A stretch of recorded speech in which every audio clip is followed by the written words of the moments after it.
Imagine walking through the streets of ancient Rome. The scent of baked bread mingles with the aroma of spiced wine and sizzling meats.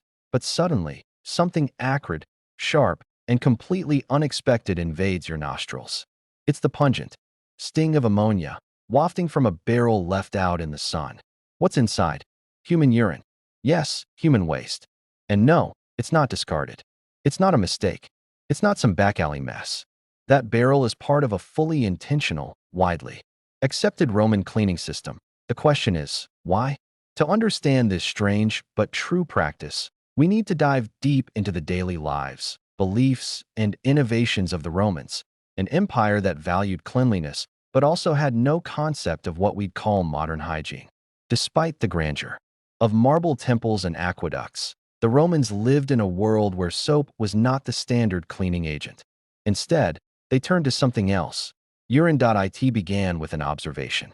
Left sitting in the open, urine breaks down over time, creating a chemical reaction that produces ammonia, a strong, alkaline compound. Ammonia is excellent for cutting through grease, loosening dirt, and whitening fabric. The Romans might not have had microscopes or chemical equations, but they had eyes, instincts, and results.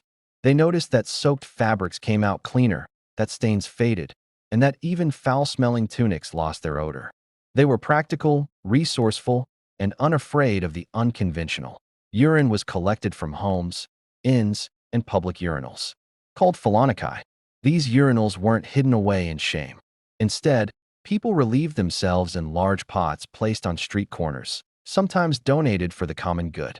These pots were regularly emptied and brought to fullers, ancient Roman laundry workers who specialized in textile cleaning. The fullers were vital to Roman urban life. Without them, the elegant white togas and tunics that marked Roman citizenship would have turned dull and gray with filth that in phalonici, Roman laundries. Urine wasn't just dumped onto clothes. It was mixed with water and used as a soaking solution. Fullers would often stomp on the garments with their feet in large vats, much like people stomp grapes for wine. They agitated the cloth, allowing the ammonia-rich liquid to penetrate deep into the fibers. After soaking and stomping, the clothes were rinsed and hung out to dry. For especially dirty or stained fabrics, urine was indispensable, and it wasn't just for clothes. Roman dentists recommended rinsing your mouth with urine to keep your teeth white. Shocking, isn't it? But it was seen as effective, and fresh Portuguese urine was considered especially potent. Some used it to wash wounds or disinfect tools, relying on its antibacterial properties without even knowing what bacteria were. It might sound absurd, disgusting even, to our modern sensibilities.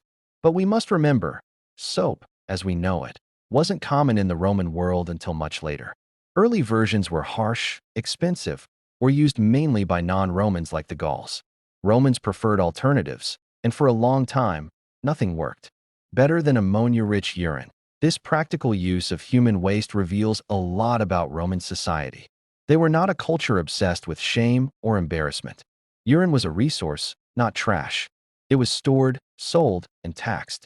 In fact, one of the most famous Roman emperors, Vespasian, imposed a urine tax in the 1st century AD.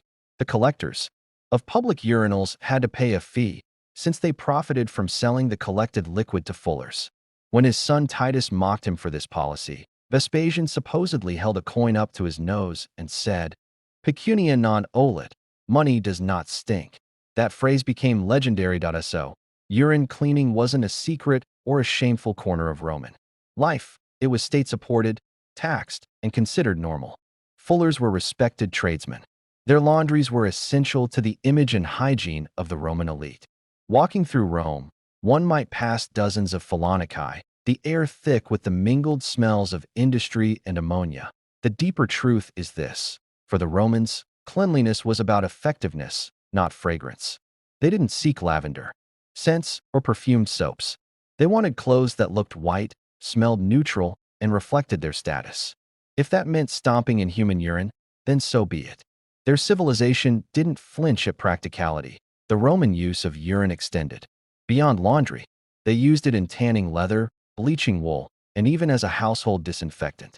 Wherever something needed to be scrubbed, lightened, or sanitized, urine had a role. And in this world of marble and might, There was no shame in that. But what does this practice say about the culture itself? Were the Romans too pragmatic? Or were they simply more open to using what nature provided? In a society built on conquest, order, and efficiency, even bodily waste could become a tool for greatness. Yet, there's more. Because the story of Roman urine doesn't end with laundry. After establishing the use of urine in Roman laundries, one might think the story ends there. But the role of urine in ancient Rome was surprisingly vast, and sometimes downright bizarre. As we continue this journey through Roman daily life, we'll uncover even more shocking uses of this humble bodily fluid and explore how it shaped their society, economy, and even medicine. Beyond cleaning clothes, urine played an essential role in the leather industry. Tanners used it to soften animal hides. The ammonia in urine broke down fats and tissue, preparing the hide for further treatment. The hides would be soaked in urine, then scraped clean, and finally tanned with plant-based substances. Without this process, Roman soldiers wouldn't have leather armor or belts, and the economy would suffer. In medicine, some physicians recommended urine as a diagnostic tool and even a treatment. They believed the smell, color, and consistency of a person's urine could indicate health problems, a belief not too far from what modern medicine practices in urinalysis today. Pliny the Elder, a Roman naturalist, wrote about the healing properties of urine in his Natural History. He described it as a remedy for skin diseases, infections, and even snake bites. In some cases, urine was even drunk. Yes, drunk. Especially aged urine, called lant. It was believed to cleanse the body of toxins and purify the digestive system. Again, revolting to us, but not to them. In a world without antibiotics or sterilized tools, people relied on the strongest natural compounds they could find. Ammonia from urine was powerful, and the results were worth the revulsion. Economically, the urine trade flourished. Some enterprising Romans even built their careers around it. Fullers needed a constant supply. Public urinals, known as Vespasiani in honor of Emperor Vespasian, were placed strategically around cities to encourage collection. These weren't hidden or avoided. They were a part of city planning, as essential as markets or bathhouses. But how did people feel about it? Surely not everyone approved. While it's true that some philosophers criticized the over-reliance on fullers and their methods, most Romans accepted it. Cleanliness was a symbol of civility. A white toga signified Roman pride and discipline. Anything that maintained this appearance, no matter how odd, was welcomed. Interestingly, fullers themselves sometimes faced social stigma. Though their work was essential, they were often seen as dirty workers. The smell of urine clung to their workshops and clothes. Still, many became wealthy from their trade. Some even built temples and public monuments with their earnings.